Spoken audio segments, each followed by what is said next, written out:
Hey guys, David here and welcome to the FitPro Daily. This week is all about business foundations and actually having that right offer for your business. And we're going to start this week off with a guest interview. You're probably going to know the name straight away because Shane has been on the episode, what's he been on, about 4 times so far, and each episode is a completely different topic. This week though, it's going to be short and sweet because Shane didn't have much time. So before we do anything else and get started with this interview, if you're brand new to the channel or you haven't already subscribed, make sure you do click that big red button below to subscribe. That means you'll never miss another episode. Anyway, let's dive straight into this week's guest interview.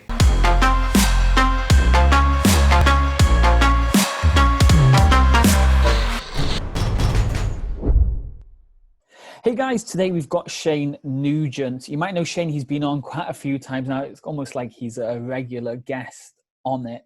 But the reason he always comes with great subjects, whether it be kind of like our history of how we've developed our business together, how he's helping like hundreds, if not thousands of FitPros around the world with their nutrition.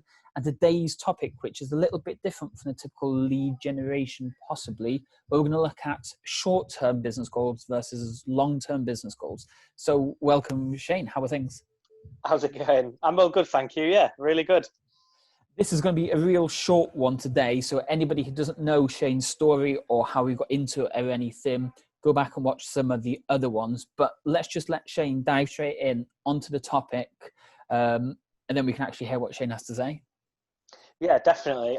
By the way, I'm more than happy to come back and do a bit more of a longer one, but I'm actually in Shay's bedroom at the minute, and I know he's going to be coming through the door in about probably 20 minutes time, maybe less, which isn't conducive to a very uninterrupted presentation. But anyway, yeah, so it's funny. We were just having a chat before we jumped on this presentation, and I actually put a very brief post up on this topic anyway earlier on today. So, I just think that, whilst it's absolutely horrendous, the current climate and environment when it comes to, pandemic and businesses having to cope in those situations, I think it sounds really horrible, but it actually, I don't think it is. It sort of susses out and finds out the businesses that are more geared up and focused towards short-term benefits, if that makes sense, rather than having a proper, sturdy business with bulletproof foundations that's going to be here for the next 100 years. And that's what I was sort of sharing a little bit more about today, topic wise. And don't get me wrong, we could probably make more money and profit literally today just by doing things a bit more quick fixing. A little bit our clients, everybody's clients is, they've got 6 stone to lose and they want to do it in 2 weeks. It's there's nothing wrong with a bit of accelerated weight loss, but it's not something that you can use as the normal strategy every day of the week. It's not sustainable. And I really do think there's a lot of overlap topic-wise, at least in business as well, because we need to be setting up, the business in and around your core values and your visions and for the company over decades, not like what's going to happen March or April or something.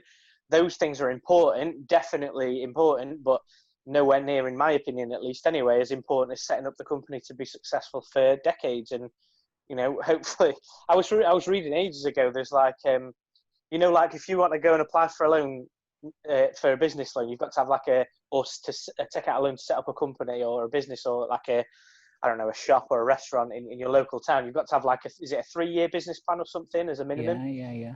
There's literally companies in Asia that have got 100-year business plans, literally a plan that's going to last longer than they stay alive. That's how seriously they take the foundations of longitudinal business. Again, that's probably a bit debatable. I mean, having a plan longer than a few years is, a lot can happen in a few years, but it's not about that. It's about the principle of thinking long term. And I think that's the main topic, if you get where I'm coming from. Yeah. It kind of takes us back to different things, like when people say, are you working in your business or are you working on your business, or making you work for the business or making the business work for you. If we're always on that other side of we're working in the business, we're never working actually on the business. The long-term success, the long-term plan of the business is never actually really going to happen because we're focusing too much on what's happening right now than what you need to make it happen or what you need it to be for that long-term success, or just to keep the business going long-term, yeah? I totally agree. And I think as well, there's nothing wrong with going through that process. It's not as though you're doing anything wrong. I did the exact same. So, if we just use like some simple examples, you think, okay, let's do one-to-one work with clients, and I'm going to charge £100 a month in the early days to help people lose weight online. I think, well, in actual fact, if we're on a call for an hour with them each week, you're probably going to get to 40 or 50 clients and think, crap, I've got no time to do anything else. So yes, the business can grow to between £4,000 and £5,000 a month, but then from that point onwards, it's like, what happens here? Because now we're in a bit of a bit of a dichotomy, because although you've got money coming in to pay the bills and blah blah blah, your target is to have like a 7-figure company. How are you going to go from 5 figures to 7 figures here? How is that literally going to happen? And because you've got to free up time to be able to work on the business, but at the same time you free up time, you lose money in the short term. So it's like I'm not saying it's an easy thing to do, and I've had lots of periods of time where I've had to have a serious chat with myself and go, look, it's good, you've got more than enough to cover the bills and a little bit extra to go on holiday, do whatever you want to do, but as long as you're happy to stay like this literally forever, and I wasn't happy to do that. So you have to have a bit like leaving your job, which again, like you said earlier on, we had a nice in-depth chat about that on one of the other ones. But you have to have that decision where it's like, no, your salary is your comfort zone, and if you want to achieve massive things, then you can't carry on getting paid that comfortable salary, because you're getting paid that because you're doing the work for another company that you've got no interest or passion for in any way. So you've got to get rid of the salary and the job so that you can work full-time, 168 hours a week if you want, on what you want to create. But the downside is you're not going to have any money coming in for a little while. No, you've got to make sales ASAP and stuff like that. And but yeah, so you go for it. No, go for it. No, I was just going to go back to so obviously it's very, very, and by the way, I'm not for 1 minute saying that I don't do this regularly and get sucked into the minutiae of what happens within the business. So I'll give you an example, like today. So we have another 2 nutritionists joining the team, and we've got applicants from all over the world, really good standard applicants, but that actually creates more people for us to, vet and go through and all that sort of thing, and more people to follow up with, and more interviews to do, and more this and more that. And I'm constantly thinking about this stuff, the little bits and pieces that need to go in the calendar today and tomorrow and blah, blah, blah. And it's so easy for that to go on and on and on for, let's say, 6 months. When in actual fact, at the beginning of the year, you set a target to go from 6 figures to 7 figures or something like that. How are you going to do that? And you set up a very specific roadmap on how to achieve that. We need to hit this target by this day, hit this target for that day. And you've actually spent 6 months just focusing on like, what colour is my new logo going to be for a month? And then like focus on hiring people. I'm not saying these aren't important things, but I'm just saying on the grand scheme of things, is it bringing you closer to that long-term business that's going to be bulletproof and stay around forever within reason? Nobody can guarantee anything. It's important to say that too. But, if your business is literally based on, I just want to make 10K this month so I can go and buy a new M3 BMW or something, look, that's fine. But, like I said, something like a global pandemic comes along, and in actual fact, your business is set up to facilitate a car and a nice house. It's not facilitated to set up being able to lose 50% of your company and still be able to survive. That's a different thing. So that's what I meant at the beginning, not in a horrible way, but I'm just saying it's like, I see like operating in business as being in the wild. Sometimes it's actually really horrible that you get eaten up alive and stuff like that. But unfortunately, that is the reality. So you have to prepare for that, and keep that in mind at all times. So I'm just so conscious, like ridiculously conscious of setting up for long-term success and just buffering all the fluctuations that happen week to week and month to month throughout the year, and constantly, at least a minimum of once a week. I should really do it every day, but when I remember to, I'm only human, but when I remember to bring your focus back onto that, just remember the long-term progress of the company. And if you can do that in 1 year, fantastic. What can you achieve in 2 or 3, 4 years? Maybe it could go to 8 figures. Maybe you could help 100,000 people instead of 10,000. Okay, what do we need to do to create that scenario. What products do we need to have?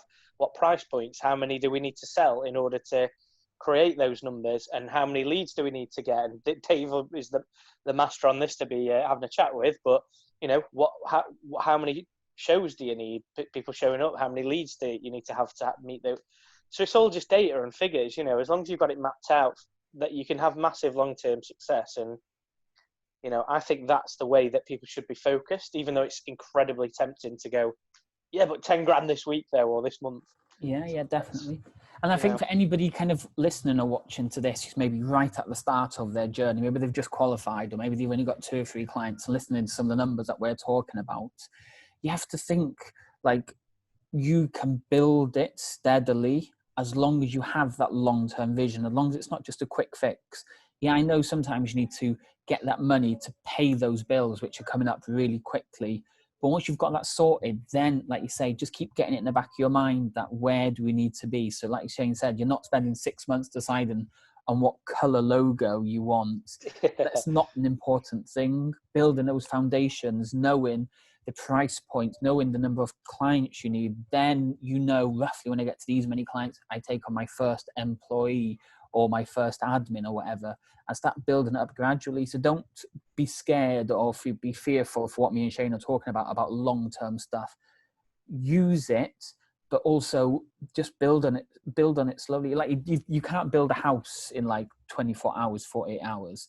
You can probably build a house in probably 2 or 3 weeks, but to get a real solid, secure house that's going to last for the rest of your life, it's going to take, 3 or 4 months to build from scratch.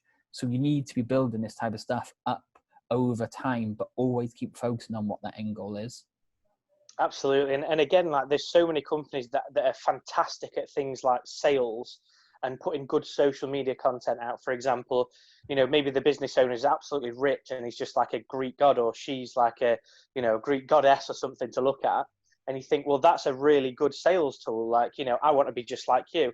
But in actual fact, you take a look at the behind the scenes in the company, it's like, what systems have you got for retention purposes so that people stay with you for 18 months and not 6 weeks, because you're selling a 6-week program on the front end. How do you get them to convert into an 18-month client plus? How do you do that? What systems have you got specifically for that? And then like you said, when you hit those numbers, let's say you need to have 500 clients, for example. Again, that might sound astronomical, but Dave and I know lots of people that own companies of that scale, and it's just a step-by-step process. And talking about the long-term side of things. But what do you need? Are you going to service 500 clients yourself? It's bloody impossible. So what systems and staff do you need in place, and at what? So let's say you get to 100 clients, you do that yourself, maybe, possibly. And then you need a member of staff at least part-time doing like, I don't know, whatever, 100 hours a month or something. Happy days, right? But you've got the clients to pay for that. Great. You'll take a bit of a pay cut, profit wise, but it's a reinvestment in the company, because you've just got 100 hours back in your lap now to then go and develop other systems, and then the other systems take more time off your hands, and then the other trainer, the second trainer, and then they're all full-time, not part-time, and blah blah blah.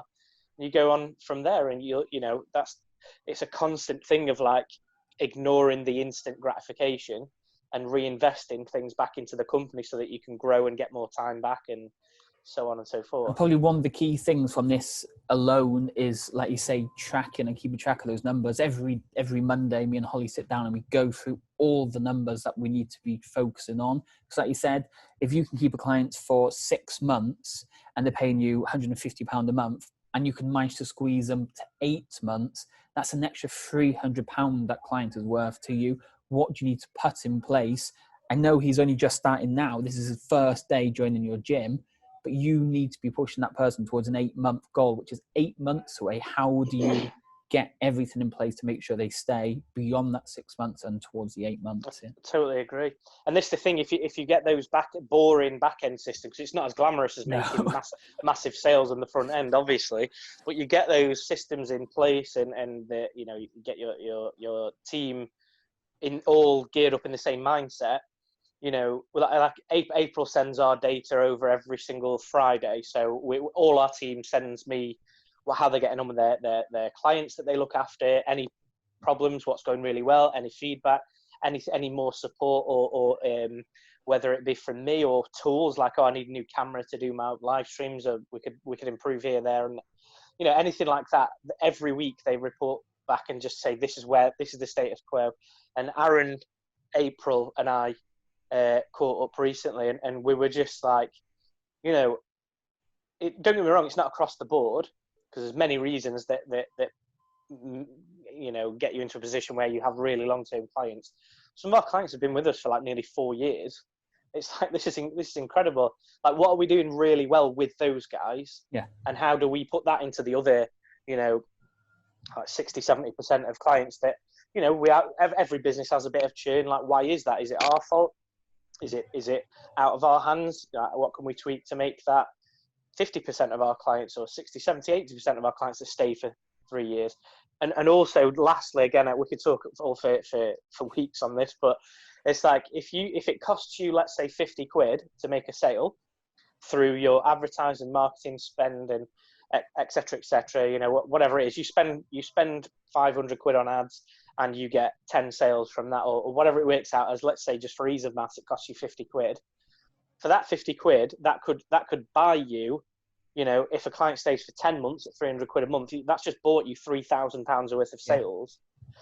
Or if your back-end systems are better and they stay for 20 months, by doing no additional sales, you've just made 6,000 instead of 3,000, because you've doubled your retention rate. So, like, it's so boring, but it's like the most important stuff. Like, and because they stay longer, you need to sell less to replace people that are leaving you with more resources to do the other growth stuff and the long-term stuff that we were referring to earlier on. It is the painful thing, because you tell someone, oh yeah, I can literally give you a client for, let's say, £80, and they're like, oh, but that's only £19 profit. Let's say if it's a 30-day program, it costs £80 for Facebook ads to give them one client. That's only £19, but that's the short term, like you said. Yeah. If you do well and you give the client exactly what they need, that £99 could be a 10-month client, which is like £1,000 there from an 100%. £89 ad spend. But they're looking short-sighted. But we're going to finish it there, because I know Shane's quite a busy man, and we've kind of covered load in such a short period of time. I would love to stay on, but as I say, I'm just well aware that any minute now there's going to be screaming kids in the house. So if anybody's listening to this and wants to know a little bit more about Shane, as usual, where's usually the best place to kind of find out a little bit more about what you were talking about? Yeah, we've got a free group. I just give loads of free stuff away anyway. Just to help people anyway in general, and obviously for the purpose of giving people a bit of a taste of what we do as well. And if people want to jump in with what we do, they're more than welcome to do that. So our free group is Client FitPro Mastery Group. And yeah, it's literally just jump in there. We literally have an offer running that started today as well, which I don't know if you've seen that, Dave. But yeah, that's the one. Literally £1 for a solid 2 weeks of support. And again, there's no, we're totally chilled about it. You can jump in, do the 2 weeks. If it doesn't work for you, that's the whole purpose. It's a trial. You've not lost. Well, you've lost £1 technically, but I'm sure you can live with that. But yeah. But other than that, you can upgrade. You can have 2 weeks to sell us as part of your program. And again, it's like an investment thing, like we were saying earlier on. But anyway, yeah. So if you want to take a look at everything, we've got the free group there. You're more than welcome to reach out and ask any other questions that you need also. Perfect. Cheers, Shane. We'll probably see you in another couple of weeks. Absolutely. Speak to them. Bye-bye. Take care. All the best. So that was the short interview. It was much shorter than the usual ones. The usual one's about an hour long. Today was about 10 or 15 minutes long.